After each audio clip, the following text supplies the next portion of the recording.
ओम गंग गणपते नमः। आप सभी का आपके अपने चैनल हिंदी स्टोरी बुक पर बहुत बहुत स्वागत है। हम सभी पर ईश्वर की कृपा सदा बनी रहे। प्रिय भक्तों, सावन का महीना शुरू होने वाला है। सावन का महीना एक ऐसा समय है जब संपूर्ण धरती देवों के देव महादेव के जयकारे से गूंज उठती है। यह मास न केवल आध्यात्मिक ऊर्जा से भरपूर होता है, बल्कि इसमें भगवान भोलेनाथ जी की कृपा प्राप्त करना अत्यंत सरल होता है। आज की इस विशेष कथा में हम सावन मास का धार्मिक, पौराणिक और आध्यात्मिक महत्व जानेंगे। आइए कथा आरंभ करने से पहले भगवान भोलेनाथ का स्मरण करते हैं और प्रार्थना करते हैं कि उनकी कृपा हम सभी पर सदा बनी रहे। कर्पूर गौरम करुणावतारम संसार सारम भुजगेन्द्रहारम सदा वसंतम हृदयारविंदे भवम भवानी सहितम नमामि। ओम नमः शिवाय।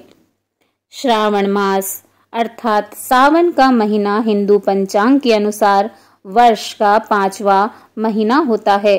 इसे वर्षा ऋतु का महीना या पावस ऋतु भी कहा जाता है, क्योंकि इस समय अत्यधिक मात्रा में वर्षा होती है। इस मास में अनेक महत्वपूर्ण त्योहार मनाए जाते हैं, जिसमें हरियाली तीज, रक्षाबंधन, नाग पंचमी आदि प्रमुख हैं। सावन के महीने में सावन पूर्णिमा को दक्षिण भारत में नारियली पूर्णिमा व अवनी अवित्तम, मध्य भारत में कजरी पूनम, उत्तर भारत में रक्षाबंधन और गुजरात में पवित्रोपना के रूप में मनाया जाता है। त्योहारों की विविधता ही तो भारत की विशिष्टता की पहचान है। सावन का महीना भगवान भोलेनाथ की आराधना के लिए बहुत ही उत्तम माना जाता है। इस मास में पड़ने वाले सोमवार सावन के सोमवार कहे जाते हैं, जिनमें स्त्रियां तथा विशेष तौर से कुंवारी कन्याएं भगवान भोलेनाथ जी के निमित्त व्रत आदि रखती हैं। सावन का महीना एक ऐसा समय है जब धरती पर आध्यात्म की वर्षा होती है। यह केवल भगवान भोलेनाथ की भक्ति का ही महीना नहीं, बल्कि मन, वचन और कर्म को पवित्र करने का अवसर भी है। आध्यात्मिक दृष्टि से यह महीना हमें अपनी जीवन शैली में संयम, साधना और शुद्धता को अपनाने का संदेश देता है। जब हम सावन में उपवास करते हैं तो यह केवल शरीर को ही नहीं, बल्कि हमारे मन को भी नियंत्रित करने का साधन बनता है। भगवान भोलेनाथ के प्रति भक्ति भाव व्यक्त करते हुए हम जब ओम नमः शिवाय का जाप करते हैं तो वह आंतरिक शांति और ऊर्जा प्रदान करता है। शास्त्रों में भी कहा गया है, श्रावणे शिव पूजा च विशेषम पुण्यदायिनी, अर्थात सावन के महीने में भगवान शिव जी की पूजा करने से विशेष पुण्य फलों की प्राप्ति होती है। आइए सुनते हैं श्रावण मास की पौराणिक कथा।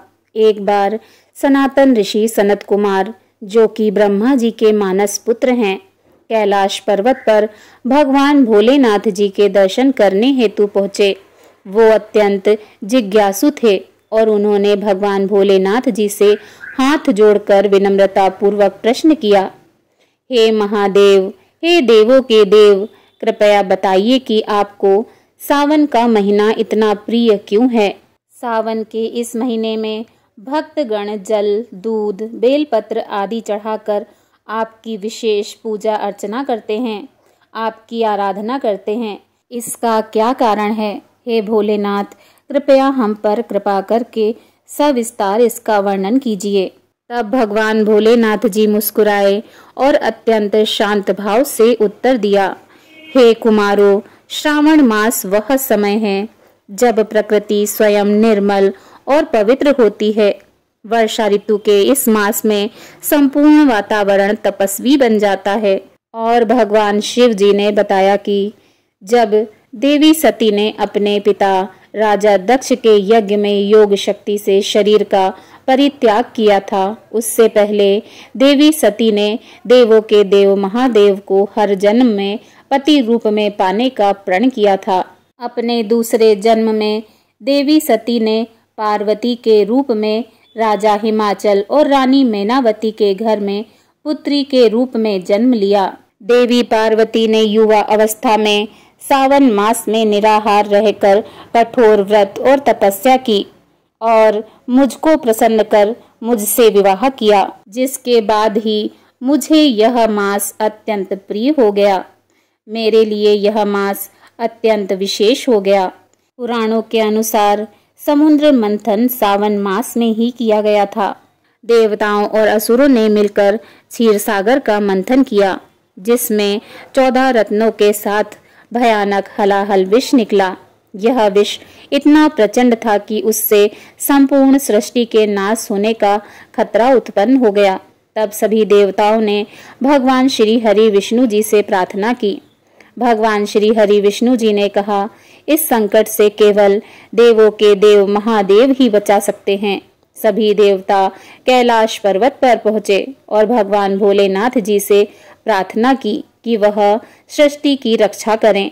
भगवान शिव जी ने बिना विलंब किए भयानक विष को अपने कंठ में धारण कर लिया। विष पीते ही महादेव का कंठ नीला हो गया और तभी से देवों के देव महादेव नीलकंठ कहलाए। लेकिन विष की ज्वाला इतनी तीव्र थी कि उसके प्रभाव को कम करने के लिए सभी देवी देवताओं ने उन्हें जल अर्पित किया। इसीलिए शिवलिंग पर जल चढ़ाने का विशेष महत्व है। यही वजह है कि सावन के महीने में भोलेनाथ जी को जल चढ़ाने से विशेष फल की प्राप्ति होती है। शिव पुराण में वर्णित है कि भगवान शिव स्वयं ही जल हैं। इसलिए जल से उनकी अभिषेक के रूप में आराधना उत्तम फल प्रदान करती है, जिसमें कोई संदेह नहीं है। एक अन्य कथा के अनुसार मरकंडू ऋषि जी के पुत्र मार्कंडे ऋषि जी ने लंबी आयु प्राप्ति के लिए सावन मास में घोर तपस्या की और भगवान भोलेनाथ जी की कृपा प्राप्त की, जिससे मिली मंत्र शक्तियों के सामने मृत्यु के देवता यमराज जी भी नतमस्तक हो गए। भगवान भोलेनाथ जी को सावन का महीना प्रिय होने का अन्य कारण यह भी है कि भगवान भोलेनाथ जी सावन के महीने में पृथ्वी पर अवतरित होकर अपनी ससुराल गए थे और वहां पर उनका स्वागत अर्घ्य और जला अभिषेक से किया गया था। माना जाता है कि प्रत्येक वर्ष श्रावण मास में भगवान भोलेनाथ अपनी ससुराल आते हैं।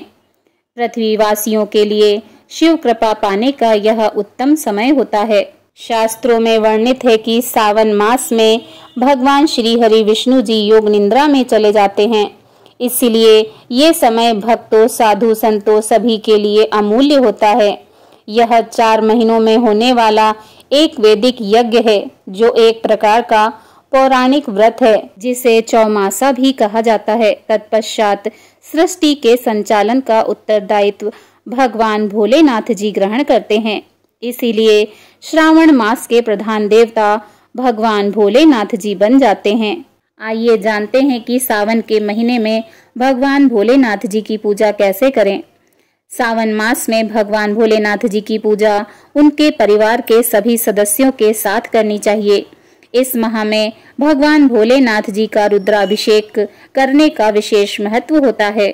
इसीलिए इस मास में प्रत्येक दिन रुद्राभिषेक किया जा सकता है, जबकि अन्य माह में शिववास का मुहूर्त देखना पड़ता है। भगवान भोलेनाथ जी के रुद्राभिषेक में जल, दूध, दही, शुद्ध घी, शहद, शक्कर, गंगा जल तथा गन्ने के रस आदि से स्नान कराया जाता है। अभिषेक कराने के बाद बेलपत्र, शमी पत्र, कुशा तथा दूब आदि से भगवान शिव जी को प्रसन्न करते हैं।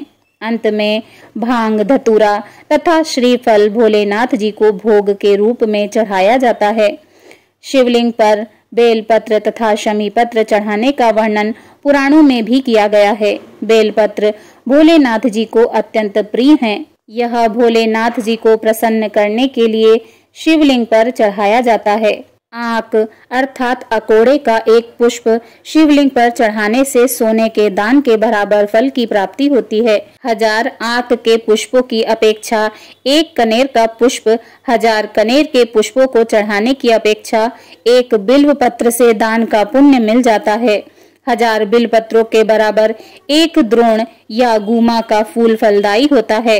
1000 गुमा के बराबर एक चीचड़ा 1000 चिचड़ा के बराबर, 1 कुश का फूल 1000 कुश के फूलों के बराबर, 1 शमी का पत्ता 1000 शमी के पत्तों के बराबर, 1 नीलकमल 1000 नीलकमल से भी ज्यादा, 1 धतूरा और 1000 धतूरों से भी ज्यादा, 1 शमी का फूल शुभ और पुण्य देने वाला माना जाता है। प्रेम से बोलिए ओम नमः पार्वते पते हर हर महादेव।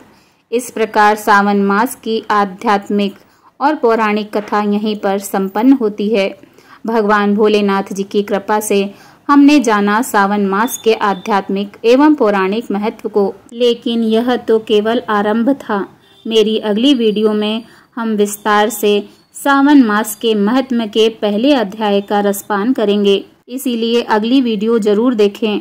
और अगर आपने चैनल को सब्सक्राइब नहीं किया है तो प्लीज़ सब्सक्राइब करें ताकि अगला अध्याय आपसे छूट न जाए। कमेंट बॉक्स में हर हर महादेव जरूर लिखें और इस कथा को अपने परिवार व मित्रों तक जरूर पहुंचाएं।